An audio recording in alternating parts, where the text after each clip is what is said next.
প্রথমেই বলি সরি, অনেকদিন হয়ে গেছে তোমাদের সাথে কোনো ব্লগই শেয়ার করিনি। আর আজ এসেছে আমি ঈদের বাজার করতে, আর আমার সঙ্গে এসেছে কে একবার দেখো, তাই ভাবলাম চলো তোমাদের সাথে ভিডিওটা শেয়ার করি। প্রথমেই চলে এসেছিলাম শাড়ি কিনতে। মা দেখছিল মায়ের জন্য শাড়ি, মা তাঁতের শাড়ি নেবে বলেছিল। আর এখানে আমি বুঝতে পারলাম যে বয়েজরা এত বোরিং ফিল কেন করে বাজার করতে এসে। কারণ ভাই একটা শাড়ি পছন্দই হচ্ছে না, না হলেও আমি আধা ঘন্টা থেকে 1 ঘন্টা শাড়ি দেখেই যাচ্ছি, বাট শাড়ি পছন্দ হচ্ছে না। কোনোটার কালার পছন্দ হচ্ছে তা ডিজাইন না, ডিজাইন পছন্দ হচ্ছে তা কালার না। এই গ্রিন শাড়িটা আমার মা আমার জন্য পছন্দ করেছিল, কিন্তু আমি কেন শাড়ি নেব? আমার তো এখনো বিয়ে হয়নি, তাই মাকে বললাম এখন আমি শাড়ি নেব না।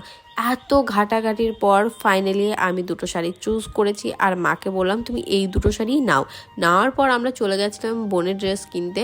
আর এখন যেহেতু এই জিনিসটা খুবই ভাইরাল টাইপ চলছে, তাই ভাবলাম এই জিনিসটাই দেওয়া যাক। আর এখানে মা আমাকে বারবার জিজ্ঞাসা করছে কোন কালারটা নেব, এবার তোমরা বলো তো কোন কালারটা সব থেকে বেশি ভালো লাগছে। তারপরে চলে গেছিলাম সুতির শাড়ি কিনতে। এখানে দিদার জন্য আমি একটা সুতির শাড়ি নিয়েছি। তো সুতির শাড়ির দোকানে শুধু ভিড়টা দেখো। ফাইনালি শপিং করে আমি বাড়ি ফিরে গেছি, আর শপিংয়ের কোনো ব্লগ করতে পারিনি।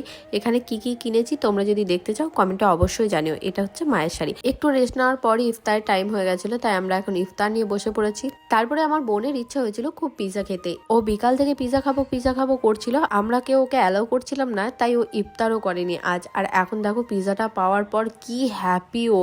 ও তো যখনই আমার বাড়ি আসবে তখনই ওর পিৎজার ডিমান্ডটা থাকে। তো চলো আজকে আসি, টাটা।